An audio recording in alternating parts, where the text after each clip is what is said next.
Bienvenidos a Carolina Ahora, Noticias en Spanglish. Soy Elia Mitchell. And I'm Honoree Dixon. Empezamos con inmigración. La administración Trump se niega a revelar detalles sobre la deportación masiva de migrantes venezolanos a El Salvador, invocando el privilegio de secretos de Estado para evitar la investigación de un juez federal. El 15 de marzo, cientos de venezolanos algunos salvadoreños fueron deportados a El Salvador, donde se mantienen detenidos en una prisión de alta seguridad. El gobierno afirma que son presuntos miembros de la pandilla Tren de Aragua, pero sus familiares dicen lo contrario. Un juez federal bloqueó temporalmente futuras deportaciones, ordenando audiencias individuales para inmigrantes con el fin de determinar si la ley se aplica a ellos. Pero la administración Trump ha contraatacado pidiendo su impeachment y defendiendo el uso de la ley de enemigos extranjeros. La batalla legal ha llegado ahora a un tribunal federal de apelaciones, donde los jueces decidirán si el gobierno puede continuar acelerando las deportaciones bajo esta ley. Zoe está en el estudio para hablar un poco más sobre política migratoria. Speaking of El Salvador, Homeland Security Secretary Kristi Noem is visiting the country. The reason for this visit, Noem said earlier this week that she's headed to El Salvador to visit the prison where alleged members of the TDA gang were sent. Speaking at a White House cabinet meeting, Noem added that she'll meet with leaders from El Salvador, Colombia, and Mexico to strengthen ties and discuss deportation efforts. She claimed that President Trump wants to send a message worldwide that people should not be entering the United States illegally. And for more news on immigration crackdown efforts, this week, USCI said it's placing a temporary pause on finalizing certain applications for legal permanent residency, or green cards. The agency claims that it is taking this decision to comply with an executive order that President Donald Trump signed in January.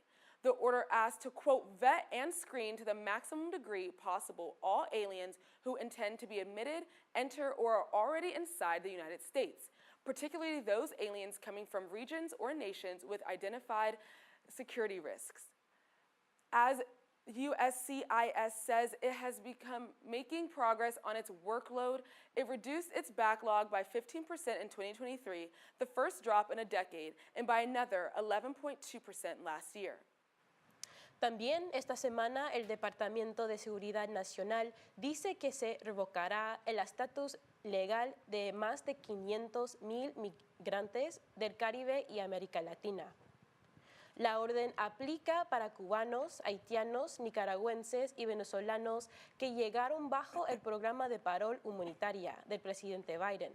Inicialmente, los beneficiarios recibieron permisos para vivir y trabajar en Estados Unidos por 2 años, pero ahora solo les queda alrededor de 30 días. Sin la opción de solicitar asilo, tendrán que encontrar otra solución migratoria o abandonar del país antes de que se termine su parol humanitario.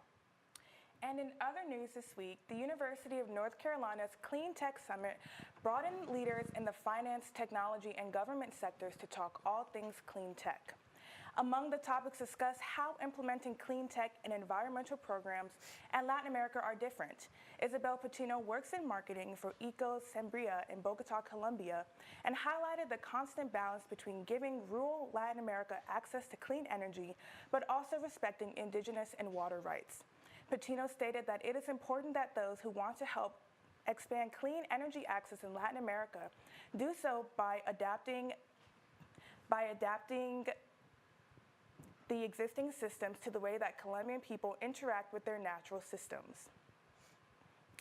Speaking of events, for those seeking a deeper engagement with contemporary artistic voices, UNC Chapel Hill is the place to be this week. 2 artists are bringing powerful conversations about memory, resilience, and the future of art to the forefront of campus today at 5:30 p.m. The public is invited to the opening night of the selected works by the MFA class of 2025. One standout installation by artist Dominique Munoz weaves together personal family archives to achieve archives to both summon and obscure the presence of loved ones lost to time, blurring the line between remembrance and erasure. Also today, artist Hazel Batra-Chavez presents Radical Futures Beyond Survival Mode at the Haynes Art Center. This lecture dives into how art can serve as a tool for imagining new futures beyond struggle, fostering resilience, and building community through creative practice. Be sure to take advantage of the amazing artists that come to campus this week and check out these installations and lectures. From headlines to highlights, we're shifting gears to pop culture. Alfonso is in the studio with the latest buzz on what's trending today. Thank you, Henri. This week for Cosas Nuestras, we'll be talking about Rachel Zegler's presence in Snow White. The Colombian-American actress has been criticized for her promotion of the film. So I spoke with a couple students who've been keeping up. Let's take a look. Okay, so I was first introduced to Rachel Zegler through the Hunger Games prequel. And through that, I remember there being a lot of Twitter discourse over her ethnicity because a lot of people said that while they were reading the novel, they originally didn't picture her character to be of that ethnicity. But I found that it's really important to have that representation for myself, just because like growing up through media, I never really saw anyone who was Hispanic or like was proud about their Hispanic identity. So now with the new film, Snow White, I've seen a lot more controversy around that, particularly her skin tone, just because, you know, historically Snow White has been portrayed as this princess who has porcelain white skin, and now that Rachel Zegler is playing her, you know, she doesn't look like that, so people just don't see it as right or as okay, and yeah, it's a controversy I've seen.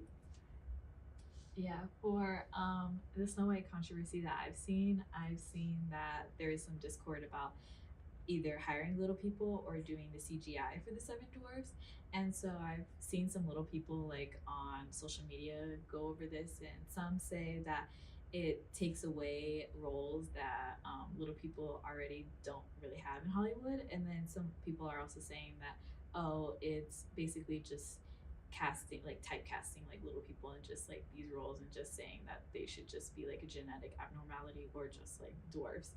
And so there's some difficulties of like how to navigate that, because you want to do the representation correctly, but you also don't want to offend anybody or like take away like any roles. And I also heard the controversy that Gal Gadot can't act as the evil queen, and yeah, that's about it. Bueno, eso es todo.